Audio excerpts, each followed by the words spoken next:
हमने last class में पढ़ा था कंसंट्रेशन के बारे में। आज हमारा नेक्स्ट टॉपिक है सोल्यूशन का सॉल्युबिलिटी। तो सॉल्युबिलिटी क्या मतलब होता है? सॉल्युबिलिटी का मतलब होता है कोई भी चीज कितनी सॉल्युबल होती है। जैसे हम हलवाई की दुकान पे भी जाते हैं, वहां अगर हमने देखा है कि किस तरीके से जलेबी वगैरह बनती है, तो वहाँ चाशनी पड़ी होती है, उसके अंदर बहुत सारी शुगर डिजोल्व होती है। वो शुगर तब तक डिजोल्व है जब तक उसके नीचे भट्टी जल रही है। अगर उस फायर को बंद कर दिया जाए तो क्या होगा? उस शुगर के क्रिस्टल्स बन जाएंगे और वो ऊपर क्रिस्टलाइज हो जाएगी। तो यही सॉल्युबिलिटी होती है। तो जो जितनी शुगर उसके अंदर डिसॉल्व हो जाएगी वो उसकी सॉल्युबिलिटी होगी। अगर इसकी डेफिनेशन देखें तो maximum amount of solute that can be dissolved in a solvent, 100 gram solvent, 100 gram solvent लेके चलेंगे हम, है ना? क्यों? ताकि हमको एक आइडिया मिल जाए। तो डिफरेंट टाइप ऑफ हमारे पास सॉल्यूट्स होते हैं, जैसे नमक हो गया, शुगर हो गया, कॉपर सल्फेट हो गया, जिंक सल्फेट हो गया। तो हर एक की कैपेबिलिटी अलग अलग होती है 100 ग्राम सॉल्वेंट में डिसॉल्व होने के लिए। तो जो मैक्सिमम अमाउंट डिसॉल्व हो जाएगा वही सॉल्युबिलिटी होगी। उसके ऊपर अगर 0.1 ग्राम भी हम जाते हैं तो उसके क्या बन जाएंगे? क्रिस्टल्स। और वो सोल्यूशन होगा हमारा सैचुरेटेड सोल्यूशन। तो जो सॉल्युबिलिटी होती है सॉलिड की, वो डिपेंड करती है टेम्परेचर पे, एंडोथर्मिक और एक्सोथर्मिक। अगर प्रोसेस एंडोथर्मिक है, मतलब हीट एब्जॉर्ब हो रही है, तो सॉल्युबिलिटी क्या होगी? इंक्रीज करेगी टेम्परेचर के साथ। अगर एक्सोथर्मिक प्रोसेस है, एक्सो मतलब हीट रिलीज होती है जिसमें, तो अगर हीट रिलीज हो रही है तो सॉल्युबिलिटी डिक्रीज हो जाएगी। तो इंपॉर्टेंट है असर्शन रीजनिंग के हिसाब से। इस टॉपिक को ध्यान से पढ़ेंगे, इन पॉइंट्स को ध्यान से पढ़ेंगे। तो एंडोथर्मिक प्रोसेस है, हीट एब्जॉर्ब हो रही है, तो हीट एब्जॉर्ब होने से क्या होगा? जो वॉल्यूम है सॉल्वेंट की वो एक्सपैंड करेगी, वॉल्यूम बढ़ेगी, एटम्स के बीच में स्पेस बढ़ेगी, तो जो सॉल्युबिलिटी है वो इंक्रीज करेगी। एक्सोथर्मिक है तो हीट रिलीज करेगा, वॉल्यूम कम हो जाएगी और जो सॉल्युबिलिटी है वो डिक्रीज करेगी। Next, solubility of gas in liquid. अब आप लोगों ने देखा है जैसे गर्मियां हैं, गर्मियों में जब हम बाहर से आते हैं तो फटाफट फ्रिज में से क्या करेंगे? बोतल निकालेंगे और पानी पीना स्टार्ट कर देंगे, है ना? तो हमें गर्मियों में कैसा पानी पीना पसंद है? एकदम ठंडा चिल्ड पानी। क्यों? जो कोल्ड वाटर होता है उसके अंदर ऑक्सीजन कंटेंट ज्यादा होता है। तो अगर टेम्परेचर बढ़ेगा तो सॉल्युबिलिटी जो है वो कम हो जाएगी। इस तरीके से अगर टेम्परेचर डिक्रीज करता है तो सॉल्युबिलिटी इंक्रीज हो जाती है। तो जो फिश वगैरह होती हैं, जो एक्वाटिक एनिमल्स होते हैं, वो कोल्ड वाटर में रहना ज़्यादा पसंद करते हैं, क्योंकि कोल्ड वाटर के अंदर ऑक्सीजन कंटेंट ज़्यादा होता है। Solubility of oxygen is greater in cold water as compare to hot water. तो एसिड रेन के अंदर मछलियां क्यों मर जाती हैं? क्योंकि जैसे ही एसिड रेन होती है तो एसिड उस वाटर के साथ मिक्स होता है, और एसिड और वाटर हम क्लास 10th से पढ़ते आ रहे हैं। कैसी रिएक्शन होती है? एक्सोथर्मिक।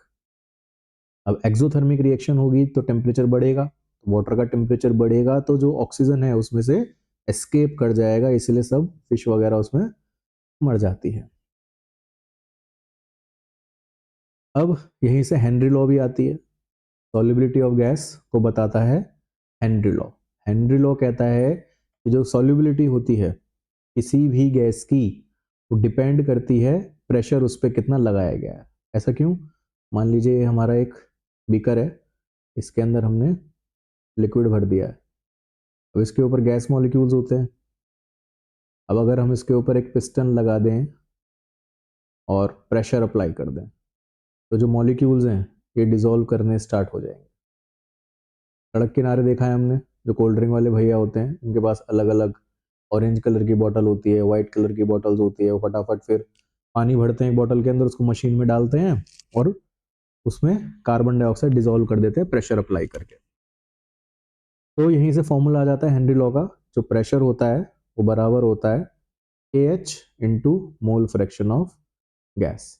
तो KH होता है, वो होता है हेनरी कांस्टेंट। Henry constant. जैसे अब हमको यहाँ पे एग्जांपल दिया है कि ऑक्सीजन का जो KH है वो है 34.86 kilo bar at 293 kelvin. Find the solubility of oxygen when partial pressure is 0.2 bar.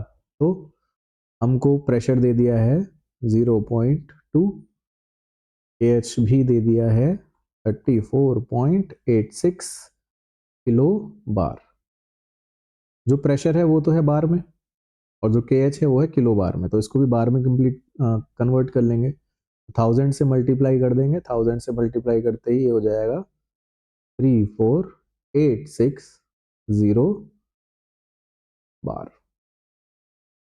तो फॉर्मूले में इसको अप्लाई करेंगे तो 0.2 इक्वल्स टू KH इज 34860. जो मोल फ्रैक्शन होगा वो कितना हो जाएगा? जो मोल फ्रैक्शन हो जाएगा वो हो जाएगा हमारा 0.2 डिवाइड बाय 34860. इसको हम सॉल्व कर लेंगे और हमारी सॉल्युबिलिटी आ जाएगी ऑक्सीजन की वाटर में. नेक्स्ट, अभी जो हेनरी लॉ है इसकी पूरी अगर हम डेफिनेशन देखें, हेनरी लॉ कहती है कि at constant temperature the solubility of gas in a liquid is directly proportional to the partial pressure of gas. मतलब जो सॉल्युबिलिटी होगी गैस की वो किस पे डिपेंड करेगी? गैस के पार्शियल प्रेशर पे. और मैथमेटिकल फॉर्मूला ये होता है कि जो कंसंट्रेशन है वो हो जाएगी KH into partial pressure. Concentration of gas in a liquid, KH is Henry law constant और P is partial pressure of gas. तो अगर इसको हम चेंज करें तो partial pressure of gas equals to KH mole fraction of gas.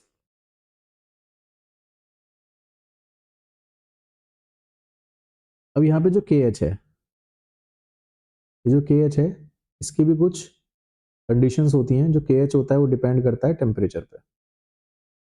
मतलब जितना ज़्यादा टेम्परेचर होगा उतना ज़्यादा KH, जितना कम टेम्परेचर होगा उतना कम KH. का मतलब KH की सिग्निफिकेंस क्या हुई? KH की सिग्निफिकेंस है अगर वैल्यू KH की हाई है तो सॉल्युबिलिटी जो होगी गैस की वो कम होगी, और अगर वैल्यू KH की लो है तो जो सॉल्युबिलिटी है वो गैस की हाई होगी. जैसे यहाँ पे हमको एक टेबल दी हुई है, अलग अलग गैसेज हैं, helium, hydrogen, nitrogen, oxygen. Temperature दिया हुआ है क्योंकि टेम्परेचर पे डिपेंड करते हैं. तो हीलियम का जो KH है वो है 144.97. सेम आर्गन का देखें तो वो है 40.3. तो अगर हीलियम और आर्गन को कंपेयर किया जाए, हीलियम और आर्गन को कंपेयर किया जाए,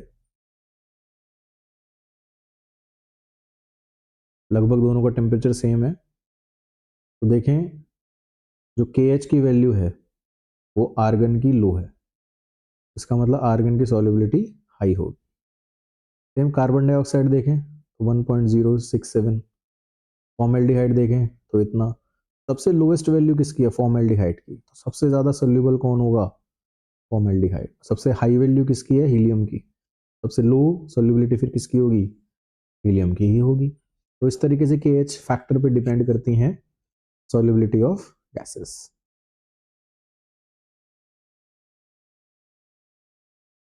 नेक्स्ट है numerical A. H2S, a toxic gas with a rotten egg-like smell, is used for qualitative analysis in solubility of H2S in water at STP is 0.195 molal. Calculate Henry law constant. अब इसके अंदर हमको molality दी है, molality 0.195.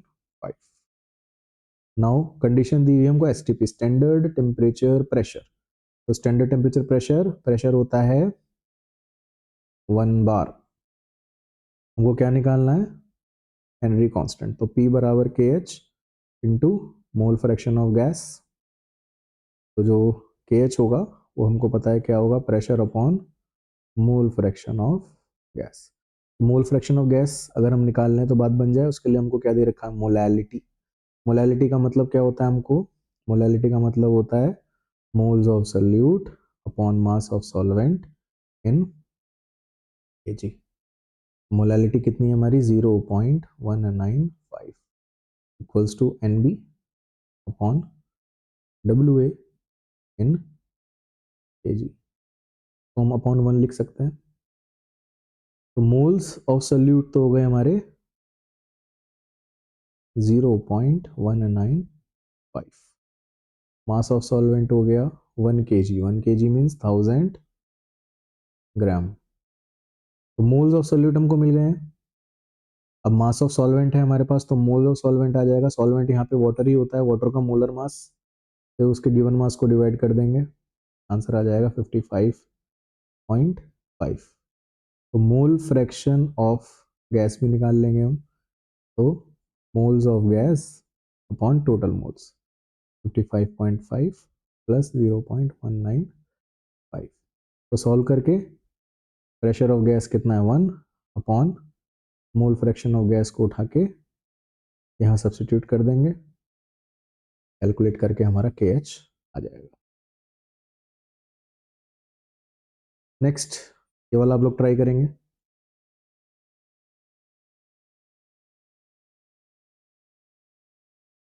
Same बिल्कुल वही pH वाला question ही use होना है इसमें।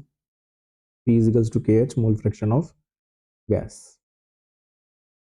इसके बाद कॉलिगेटिव प्रॉपर्टी आते हैं। कॉलिगेटिव प्रॉपर्टीज क्या होती हैं, ये वो प्रॉपर्टीज होती हैं जो नंबर ऑफ सल्यूट पार्टिकल्स पे डिपेंड करती हैं। इस पे सल्यूट पे, सल्यूट मतलब जो स्मॉल अमाउंट में प्रेजेंट होता है सोल्यूशन में। तो जितने ज़्यादा सॉल्यूट पार्टिकल्स होंगे उतना ज़्यादा कॉलिगेटिव प्रॉपर्टीज फ्लक्चुएट करेंगी, जितने कम होंगे उतनी कम फ्लक्चुएट करेंगी।